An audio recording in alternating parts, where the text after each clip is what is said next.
Régent Vanas a 83 ans. Il habite avec sa femme dans une résidence pour aînés. Avant la COVID-19, il conseillait les jeunes pour 25 sous au Collège de Maisonneuve. Qu'est-ce que ça vous apporte à vous de parler avec ces jeunes-là? Bien, je suis encore en vie, je suis encore là. Je suis utile.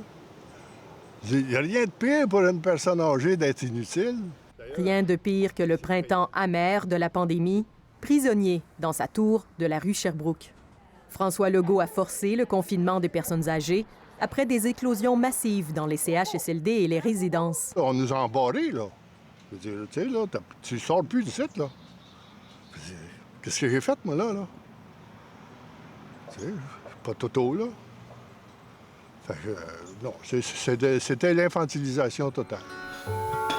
À 96 ans, Lucille Nadeau-Brunet aime recevoir. La première fois que j'ai reçu, je pense que c'est Pauline qui était venue chez nous. Pauline, c'est la chanteuse Pauline Julien. À l'époque, la femme engagée fêtait avec des artistes. Dans cette vidéo, elle fête son anniversaire entourée de sa famille.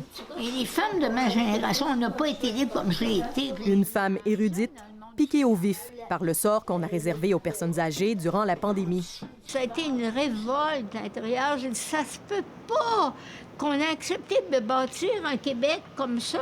C'est la plume remplie de rage qu'elle a composé une lettre. Tout s'évalue sous le signe du rendement qui renvoie à la personne âgée une image de déclin et de décrépitude. Notre vie, tu sais, je le disais dans mon texte, est orientée vers le développement économique, vers autre chose. Mais nous, on compte pas là-dedans parce que nous, notre vie est davantage valable au niveau du non-visible que du visible. Ce qui était surtout visible pendant la pandémie, c'est le nombre de décès.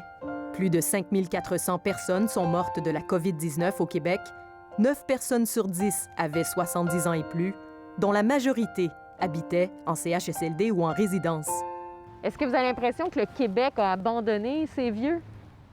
Mais non, on les a pas abandonnés là, ça fait longtemps qu'on les a abandonnés. C'est juste que là, ils sont morts. C'est de voir que pendant des années, ça fait 45 ans qu'on le sait, qu'il y a eu une espèce d'omerta, de silence autour de ce qui se vivait dans ces maisons-là. Une responsabilité collective dans l'angle mort des politiciens depuis des décennies. C'est des gens qu'on consulte peu, qui font peu partie des décisions majeures qui concernent le Québec. On parle beaucoup des CHSLD, mais tu sais, les vieux, là, il y en a beaucoup plus que ce qu'il y a en CHSLD. C'est des gens qui contribuent à la société. Lucille Nadeau-Brunet rêve d'un grand rendez-vous où toutes les personnes âgées seraient invitées.